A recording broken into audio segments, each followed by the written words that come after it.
واہ واہ. حضرت انس روایت کرتے ہیں قال نعم نبی صلی اللہ علیہ وسلم زیدن و جعفرن و ابن رواحہ للناس قبل ان یاتیہم خبرہم. جنگ موتا پر حضرت نبی رحمت صلی اللہ علیہ وسلم نے صحابہ کو روانہ کیا. یہ 8 ہجری کو جنگ ہوئی ہے. مسلمانوں کی تعداد صرف 3000 اور ہرکل کے سپاہیوں کی تعداد 1 لاکھ. 3000 1 لاکھ کے مقابلے میں آئے. شام میں یہ جنگ گمسان کی لڑی جا رہی ہے. جنگ وہاں ہو رہی ہے اور حضور ہیں مدینے میں، اور آقا کریم یہاں بیٹھ کے جنگ کے واقعات سنا رہے ہیں. جنگ کے واقعات سنا رہے ہیں تو حضور نے ارشاد فرمایا کہ اخذ رایۃ زید فاصیب. فرمایا جھنڈا اب حضرت زید نے پکڑ لیا. جھنڈا لشکر اسلام کا حضرت زید نے پکڑا ہے. پھر فرمایا کہ وہ شہید کر دیے گئے. ثم اخذ ابن رواحہ فاصیب. پھر فرمایا عبداللہ ابن رواحہ نے پکڑا جھنڈا. پھر فرمایا وہ بھی شہید کر دیے گئے. وَعَيْنَاهُ تَذْرِفَانِ. حضور یہ بیان کرتے جا رہے تھے اور آنکھوں سے آنسو ٹپک رہے تھے.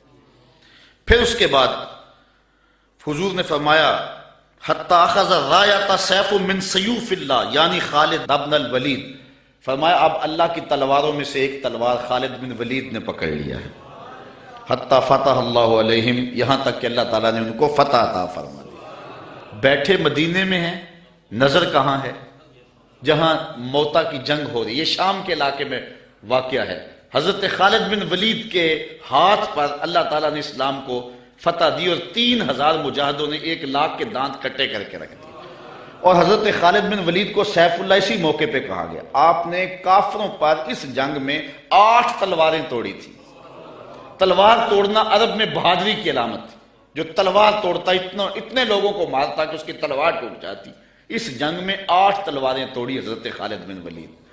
ساری زندگی حضرت خالد بن ولید کی آرزو رہی کہ میں بھی شہید ہو جاؤں راہ خدا میں، لیکن یہ ان کی آرزو پوری نہ ہو سکی، اس لیے کہ وہ اللہ کی تلوار تھے اور اللہ کی تلوار کو کون توڑتا. اس لیے حضرت خالد بن ولید رضی اللہ تعالیٰ عنہ ساری زندگی جو ہے وہ کسی جنگ کے اندر بھی نامراد نہیں ہوئے اور ناکام نہیں ہوئے. ایک موقع پر جبلہ بن اہم کے مقابلے میں حضرت خالد بن ولید تھے. اس معاملے میں مسلمانوں کی پسپائی ہوئی. حضرت خالد بن ولید کو حضرت رافع بن عمر تائی نے کہا کہ اب ہماری قضا آ گئی. ان کا ایک افسر انہوں نے مارا اور انہوں نے یک بارگی حملہ کر دیا. مسلمانوں کی تعداد تھوڑی تھی.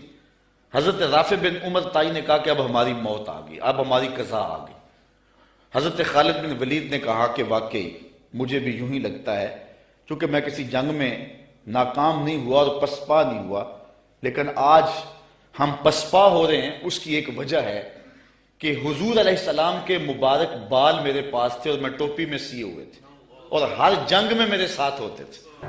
آج میں ٹوپی گھر بھول آیا اور یہ مصیبت جو ہمارے اوپر پڑی ہے اس لیے کہ میرے پاس آج وہ حضور علیہ السلام کے معجز نما بال جو ہیں آج وہ موجود نہیں ہیں. لیکن بندہ مٹ نہ جائے آقا پہ تو وہ بندہ کیا ہے؟ بے خبر ہو جو غلاموں سے وہ آقا کیا ہے. دور طیبہ سے جب بھی میں تڑپا کبھی ان کو حالات کی سب خبر ہو گئی. حضور حضرت ابو عبیدہ کو خواب میں ملے اور فرمایا خالد پہ مشکل بنی اور تم یہاں سو رہے ہو. وہ فوراً اٹھے اور اعلان کروا دیا، کہا جلدی تیار ہو جاؤ، حضرت خالد کی مدد کو پہنچنا ہے. راتوں رات لشکر تیار ہوا اور حضرت خالد بن ولید رضی اللہ تعالی عنہ کی مدد کے لیے لشکر چل پڑا. انہوں نے دیکھا کہ ایک نقاب پوش سوار ہے جو لشکر سے ہٹ کر کے چل رہا ہے. امیر لشکر نے کہا کہ ذرا اس شخص کو دیکھو یہ کون ہے، کوئی جاسوس نہ ہو. جب مجاہد اس کے پاس گئے اس نے کہا کہ پیچھے ہٹ جاؤ، میں کوئی غیر نہیں ہوں، میں حضرت خالد بن ولید کی بیوی ہوں. جب حضرت ابو عبیدہ نے اعلان کروایا نا کہ تیار ہو جاؤ کہ خالد پہ مشکل آ گئی ہے، تو میں نے سوچا کہ اللہ کے شیر پہ کبھی مشکل آئی تو تھی نہیں، یہ کیا ہو گیا؟ تو میں نے غور کیا تو ان کی ٹوپی گھر رہ گئی تھی. تو میں نے ٹوپی لی، میں ان کو ٹوپی دینے جا رہی. لشکر کے ساتھ ساتھ حضرت خالد بن ولید کی اہلیہ بھی چلتی رہی. حضرت خالد بن ولید ادھر محاذ پہ ڈٹے ہوئے. اچانک حضرت خالد بن ولید کیا دیکھتے ہیں کہ ایک جانب سے اللہ اکبر کی آواز آئی اور 5-6 مجاہد ہیں جو دشمن کے لشکر کو پیچھے دھکیل رہے ہیں، اور اس میں ایک نقاب پوش مجاہد بھی ہے۔